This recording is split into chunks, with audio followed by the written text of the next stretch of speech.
Muito boa noite, meus amigos. Estamos de volta para mais um Jogo do Poder pela Rede CNT, uma rede da família Martinez. E hoje nós vamos para um tema que eu gosto muito, que são os temas da área da saúde. Aqui no Jogo do Poder eu gosto muito de falar bem das coisas boas que acontecem na saúde, porque só se fala das coisas ruins na nossa grande mídia. Eu recebo hoje aqui Hélio Cadori, presidente da Associação Serpiá, e Daniel Dias Brepol, coordenador da CPA. O Hélio Cadori é presidente da associação, que há 12 anos oferece tratamento psicológico a crianças e adolescentes. É empresário no setor da indústria de alimentos há 29 anos, membro do Conselho Deliberativo do CIE Paraná, presidente e sócio fundador da Associação Serpiá, Serviços e Programas para Adolescentes e Crianças. O Daniel Brepol, o coordenador da CPA, é psicólogo, mestre em psicologia pela Universidade Federal do Paraná e há 8 anos atua na associação.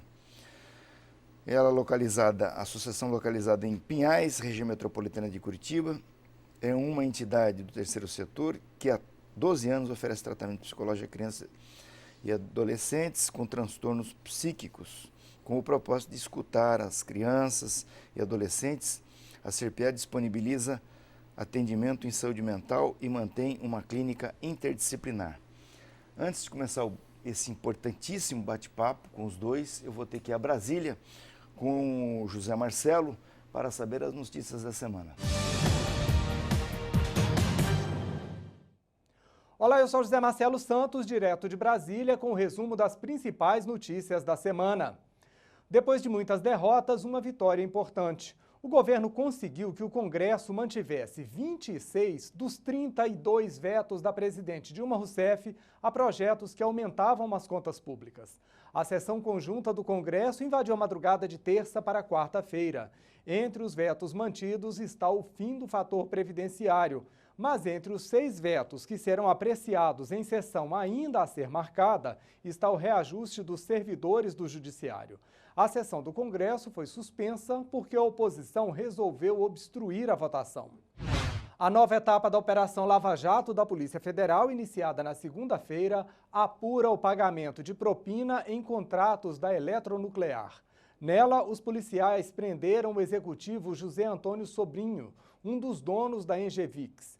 Ele é suspeito de ter pago 140 milhões de reais em propina para a Aratec, empresa controlada pelo ex-presidente da Eletronuclear, Otton Luiz Pinheiro da Silva, entre 2011 e 2013. A nova fase também apura pagamento de propinas em contratos da Diretoria Internacional da Petrobras. Já está em vigor o Programa de Recuperação Previdenciária dos Empregadores Domésticos. O governo dá incentivos para que patrões regularizem a situação com o INSS. Até o dia 30 deste mês, o empregador pode financiar o débito pela internet em 10 anos ou ir a uma agência da Receita Federal para pagar a dívida à vista com desconto. Enquanto o debate sobre financiamento de campanha se arrasta no Congresso Nacional, o Supremo Tribunal Federal decidiu que as empresas não poderão mais financiar campanhas de políticos e partidos. A decisão do STF trouxe um novo problema para as legendas: como financiar a disputa municipal no ano que vem. Nos bastidores, alguns parlamentares chegaram a defender a possibilidade de aumento do fundo partidário, mas a presidente da Comissão Mista de Orçamento descarta a possibilidade, pelo menos por enquanto. O fim da exigência do extintor de incêndio em automóveis já ameaça mais de 20 mil empregos no país. Nas indústrias, a procura já despencou e nas revendedoras, os telefones nem tocam mais. Por isso, fábricas e lojas já pensam em demitir os funcionários. Eu vou ficando por aqui, mas estarei de volta na semana que vem. Até lá!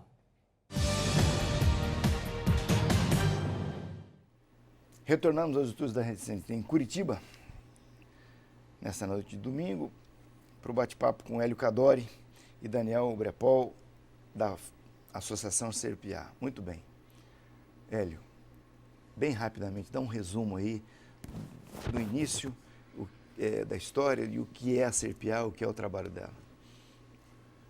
É o desejo de transformar a realidade de crianças e adolescentes para que elas tenham uma vida melhor na família, na sociedade e na escola, né? E, na verdade, é isso que moveu um grupo de profissionais da CERPIA, já em 2003, né, para criar um instituto onde, na verdade, crianças e adolescentes em sofrimento físico e psíquico pudessem ter um tratamento terapêutico, né?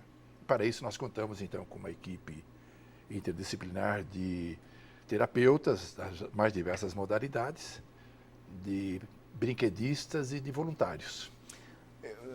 Qual é o perfil das... Eu vi aqui que são 600 crianças, né? Na verdade, a gente atende atualmente por semana, né? A criança vai lá e fica umas 2 horas entre estar sendo atendida na brinquedoteca, que não é só brincar, o Daniel pode falar um pouco mais sobre o significado da brinquedoteca, mas depois ela tem um atendimento também individual, seja de um psicólogo, de um musicoterapeuta e assim por diante. E então, 150 crianças são toda semana atendidas na CERPIA, a maioria, logicamente, de Pinhais, porque hoje nós estamos lá, e que são atendidas nas suas necessidades identificadas pelos psicólogos e que envolve não só essa criança, mas também os seus pais ou até o professor na escola.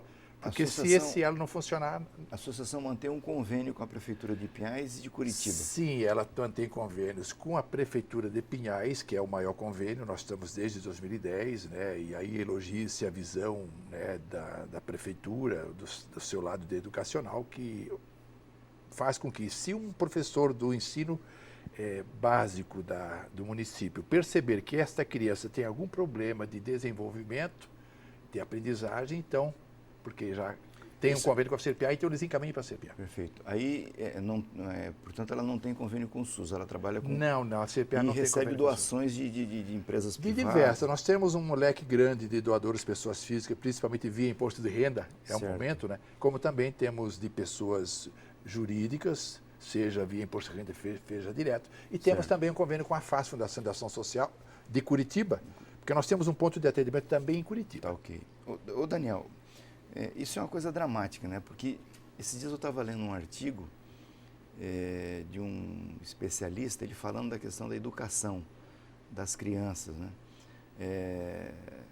Hoje em dia, os pais aprisionam muito as crianças, há uma proteção, né?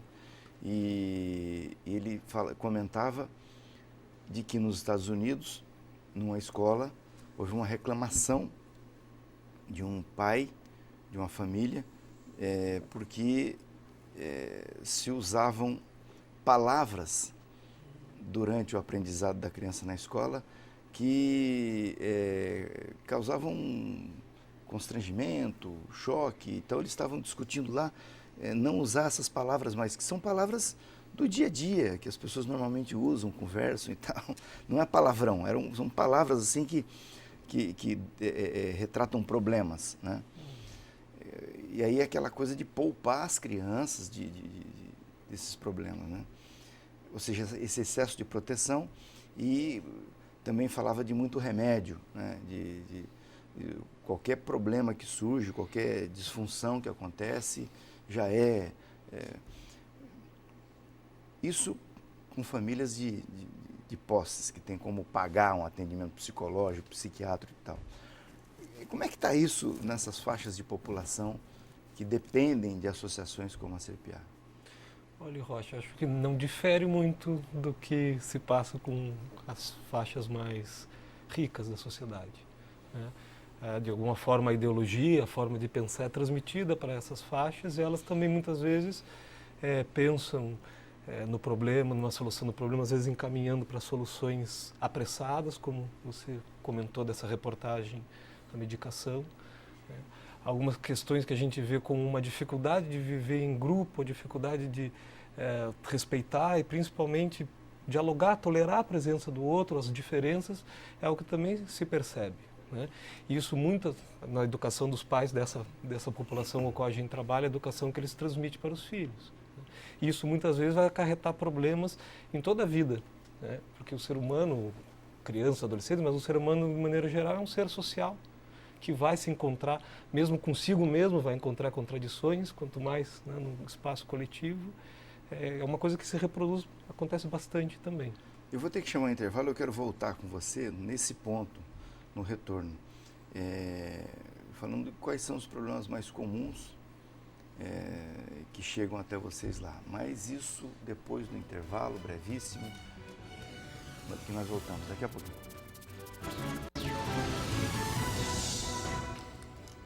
Retornamos aos estudos da Rede CNT para a sequência do Jogo do Poder de hoje, com Hélio Cadori e Daniel Brepol. Ô Daniel, nós estávamos falando aqui no final do teu trabalho especificamente dentro da associação.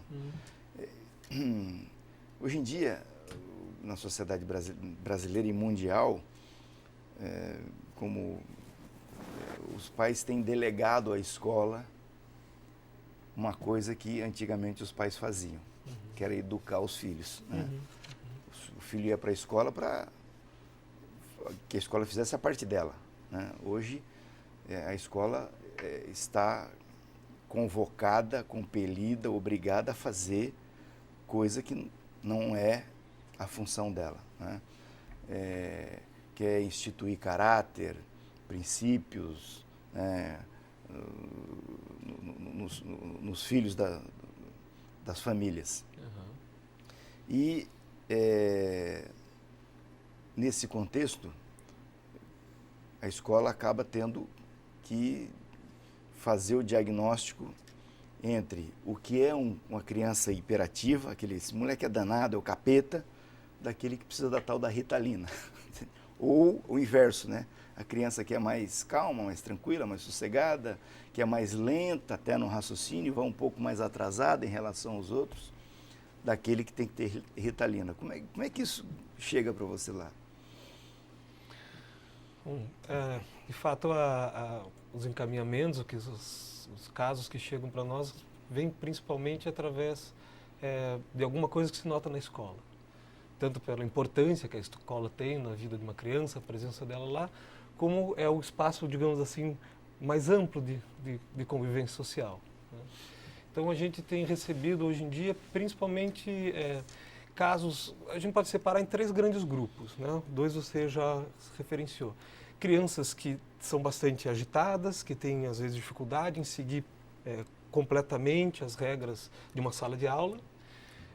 Em segundo lugar, crianças que apresentam não necessariamente dificuldades de comportamento, mas dificuldades de aprendizagem.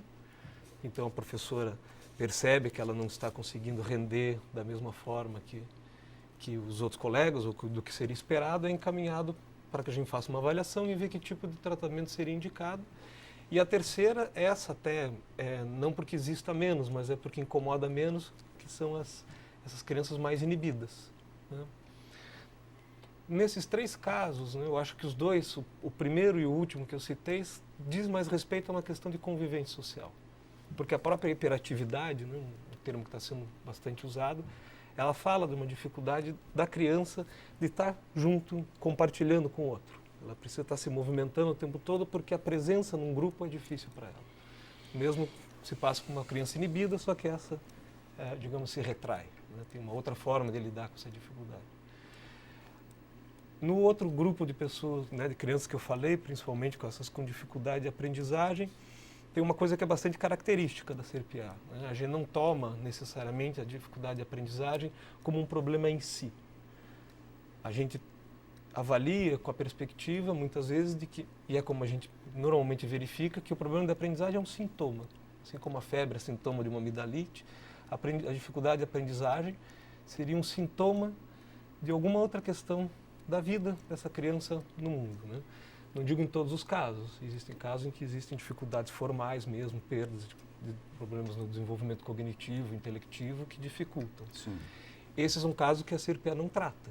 Né? A gente normalmente tende a encaminhar médico, às vezes um bom trabalho de uma psicopedagogia, pedagogia clínica, isso não é exatamente o nosso foco.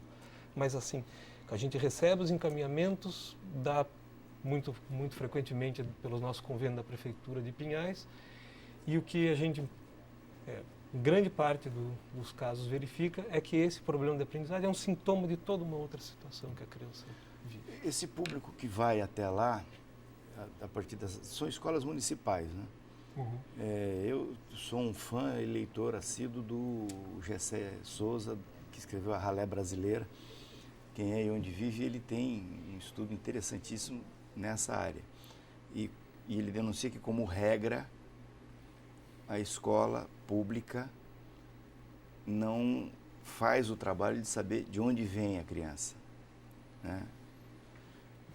Qual é o locus onde ela está vivendo, e aí dá uma grande dificuldade entre o aprendizado, o professor e essa criança, porque o professor desconhece a vida da criança, né?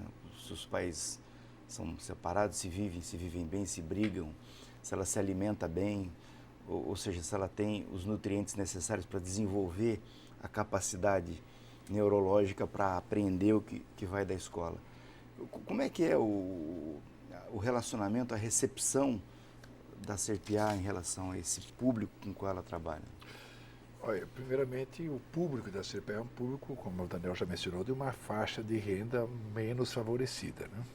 São pessoas que, na verdade, não teriam condições de ir num consultório clínico e pagar 200, 300 reais. E agora, como nós acolhemos? É a criança, mas a criança é um dos itens, né? Porque o terapeuta e a criança não resolvem a questão toda.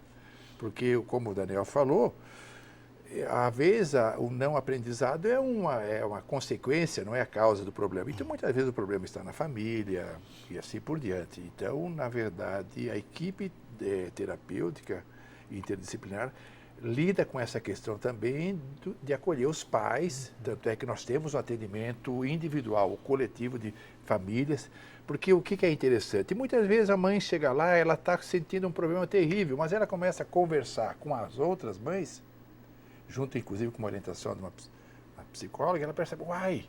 E vê que não é uma doença. Eu não estou só, entende? E aí ele se fortalece na sua dificuldade. Puxa, então, sabe, você até começa a criar um relacionamento entre as mães dessas crianças e elas se autoajudam. É uma coisa muito bonita.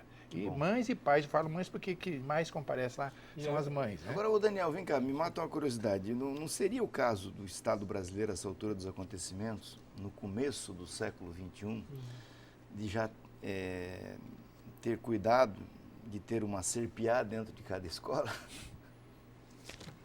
Essa é uma questão bastante polêmica, sabe? Assim, há muitas discussões. Não, eu estou dizendo esse trabalho dentro da escola. Sim, mas é justamente isso. Há alguns trabalhos, né, pesquisas, em que há uma discordância se seria interessante você ter uma equipe muito mais, vamos chamar assim, multidisciplinar, que alguns falam que seria um serviço de integral à criança, então que seria interessante você ter profissionais da saúde dentro da escola. Algumas pessoas defendem isso, mas tem muitas outras que acreditam que não, que é preciso preservar a escola como um local de educação.